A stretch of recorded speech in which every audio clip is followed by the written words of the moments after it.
Today at Manchester Theatres, it is my absolute pleasure to be joined by Manchester's very own Kym Marsh, who is going to be coming to the Opera House Manchester from the 10th of February in the world premiere production of Single White Female.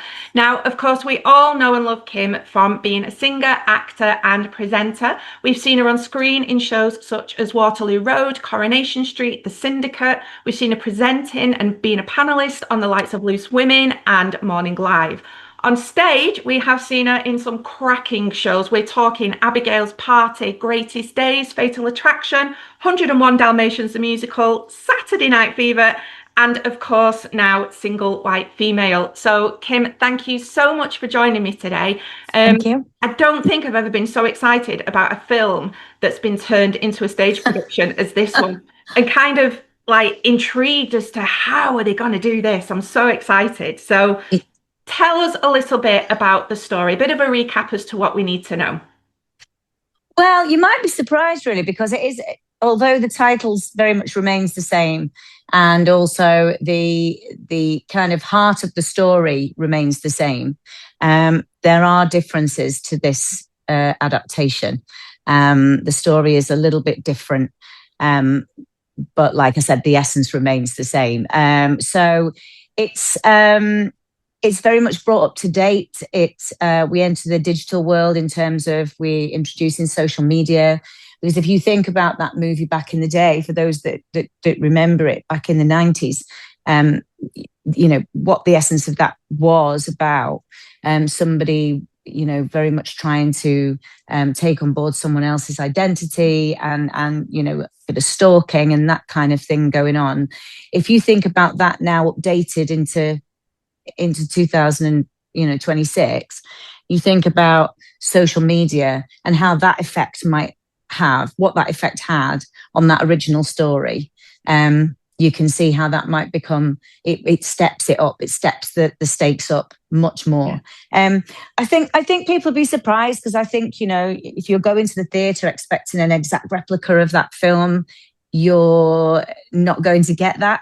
You're going to get very much a very different version, very very much updated. It's actually quite funny. There's a lot of humor in there. It's quite darkly funny. Yeah. There's a lot of kind of those 90s thriller moments that you might expect, those kind of little cheesy moments that we saw back in the 90s, which we just love. It's just a good, it'll have you, there'll be a few jump scares. It's going to have you on the edge of your seat. It's going to have you laughing. It's going to have you, there'll be so many different emotions within that, very short space of time. And hopefully people will love it. Yeah. And I think what you've said there is just so brilliant, the way that they have used social media to bring it up to date, because watching the film, you're scared and you're drawn in, but it's then finished and it's like, oh, it's a big Hollywood film. It doesn't really affect me. But bringing in this social media element and updating it, it's very close to home, isn't it? And it's kind of that idea of, whoa, that actually could happen. It really makes you...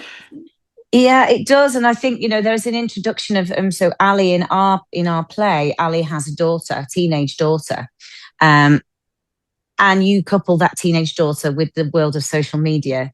And, we all have those fears, I think, anyway, about our kids and the world that is social media. Listen, it's a weird and wonderful place. I think it has its real magic times where it's absolutely fabulous. And we probably, we're in a world now where we need that kind of side of life, but we also have to teach our children and ourselves to be much more kind of guarded and aware of what we're doing online. And I think it's got a real key message. I mean, when we opened in Brighton, I remember standing outside stage door and a lady actually coming up to me saying, I really want my teenage daughter to watch this show.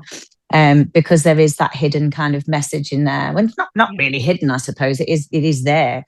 But yeah, it is very clever. Rebecca Reed, who has done our adaptation, she's done it so well. And yeah, so hopefully, everyone will come away with something from it. I'm sure they will. And you play Hedy. Now, I mean, how do you describe Hedy? She's a complicated character, isn't she? She's multi-layered, that's for sure. she's a very vulnerable individual. She's very vulnerable. She in every character that you play, you have to find, as an actor, you have to find your truth within that character. Otherwise, you're just playing a caricature of something that's written on a page, and that can't happen. And certainly for this kind of a play, I think it would be so easy to play the Scooby-Doo villain and kind of try and, just immediately have that. It's been quite a challenge, really, because of what I've tried to do, and hopefully I'm doing, is bringing those layers out. So where I start at the beginning of the play, you see lots of different layers of Hedy until eventually we get to the climax of where she goes. There's so much vulnerability to her that you can't help at moments feel sorry for her.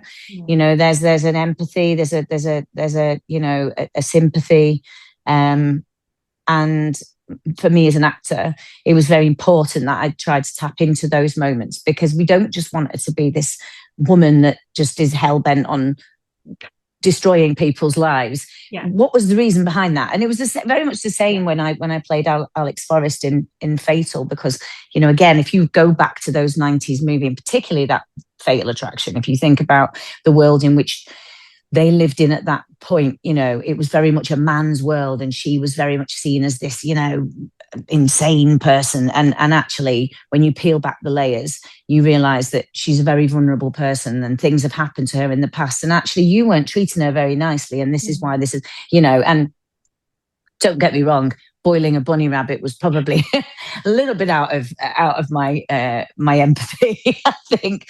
But and it certainly has been the same with Hedy, because there is very much a story behind what is going on here. Yeah, but I love that you said that, because I was going to ask, how do you approach something like this? Because there is the kind of, well, I'm just going to play her as really dark and really that's just who she is. Or there's the finding the reasons behind why someone's the way they are. And when you do that, that's what opens up this whole world of possibility, really, doesn't it? I think so. I think she has a desire to be needed and to be wanted, for someone to want her around, to be loved and to be able to love in return. And I think that's very much her motivations in life. I don't think she goes into this particular scenario that you're about to see on stage thinking, I've got a clear plan and I know exactly how I'm going to do everything. She very much thinks on her feet along the way. Sometimes some of it I kind of sit there and go, does she really want to do this? Probably not, and so it's interesting, and it's impulsive, isn't it? Yeah, absolutely. So it's been challenging, but it's great fun. She's such a brilliant character to play. I can't help but have a soft spot for her. But I think that's what you do so well, because if you look at that you've mentioned Fatal Attraction there, but the different kind of roles, you go for strong women who are at the heart of the story and who have something that needs to be said or needs to be heard, that are complicated, that aren't just straightforward and everything's lovely. There's the human, and we're all flawed, and I think that is something, and it sounds like I'm blowing smoke now, but I just think that that's something that you do so well. Thank you. And that comes across, in the choices that you make with the characters that you choose as well, I suppose. Thank you. I mean, I've been very fortunate in my screen career to have been given some great characters to play, and they haven't just been one-dimensional characters. They have had backstories, and as we all do, we all have that. We all have our backstories. We all have our faults. We all have our our crosses to bear. And I think, certainly Michelle, all her backstory, being a single mom and all that, I was able to kind of identify with her in a lot of ways. Michelle Connor in Coronation Street, and very much so with Nikki Walters as well in Waterloo Road. Less so with these stage characters that I'm playing, and less so with when I played Amanda in The Imposter for Channel 5 recently. Obviously, I can't actually connect the dots there, and so you have to kind of find that. And I think that's what the challenge has been with some of the stage roles that I've taken on more recently. But it's great. I when I left Coronation Street, was it 8 years ago now? 7? maybe 8 years or 8 years now. Um, I I loved that show so much. I had such a great time, and I learned my craft, very much learned my craft on that job, and was very fortunate to be able to do that. And I left, and I said I wanted to try some other things, and I wanted some challenges, and I've certainly I've certainly been handed You've those. given yourself. So I have, yeah. So I've been very, very fortunate. Yeah. And with Single White Female, talking about the complications and stuff, there's so many themes to unpack. There's ambition, there's obsession, relationships, and I guess like the intensity of female like bonds and how quickly they can sour as well. So yes, there's these characters and the things that they do and that happens, but there is all of, like, again, layers to it, isn't there? There's all these different elements. There's a lot to unpack, is what I'm saying. There is a lot. Yeah, there's a lot of things. There's a great, there's great friendship in there between Allie and Graham. There's mother and daughter bond. There's somebody who just wants to be loved and wants to be a part of something. You get the feeling that that's what Hedy wants. And you have Sam, who's this kind of very troubled man who's been a bit of a crappy father, and and hasn't treated Allie very well, but has probably got his own demons, and so I think there's so many different layers that to unpack. And like I said, there is a lot of comedy in there as well. There are going to be those moments where it's quite a camp show, actually.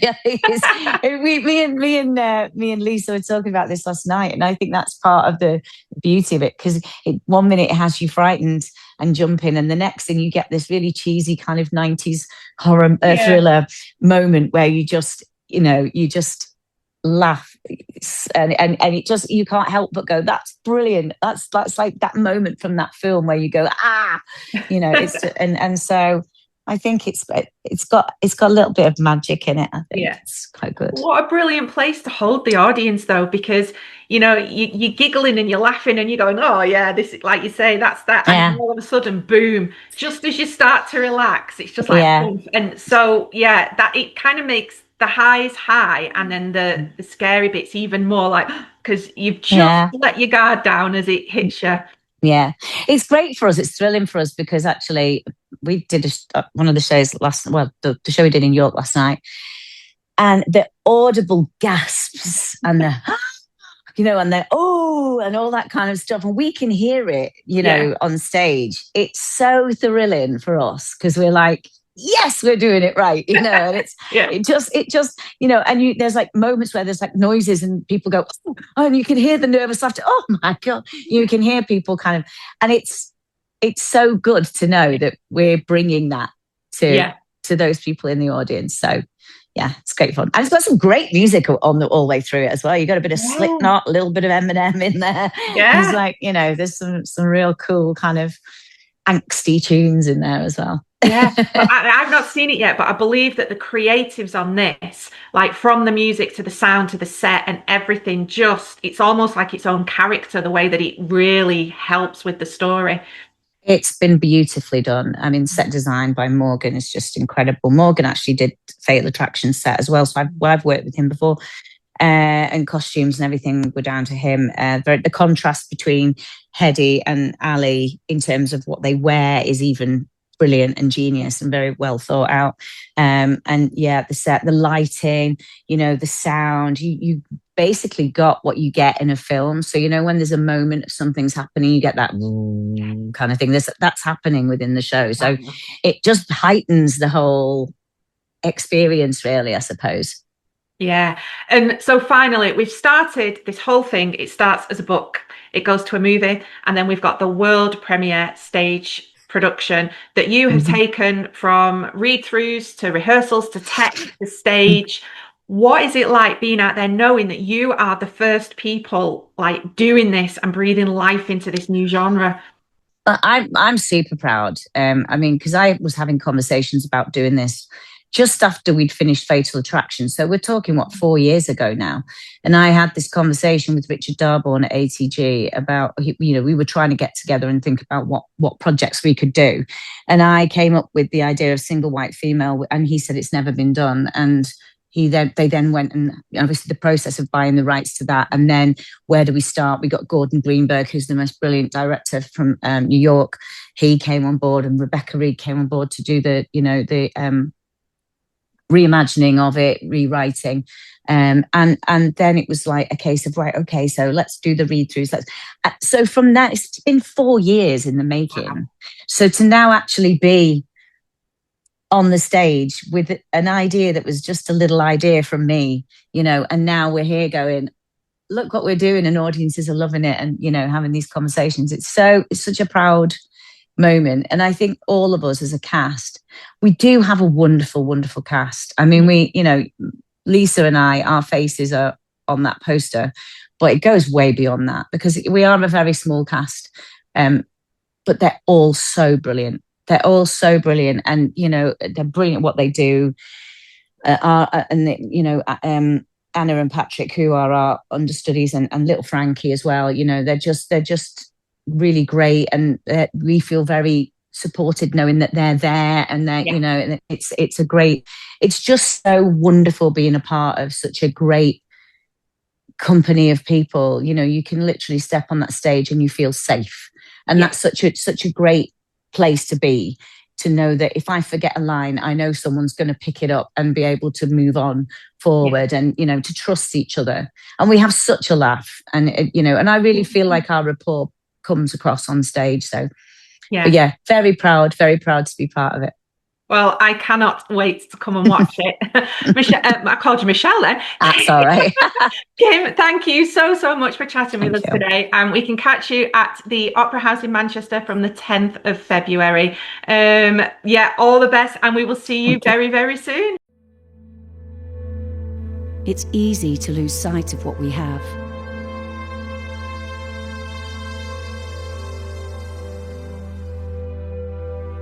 You should be grateful. Good friends. A beautiful daughter.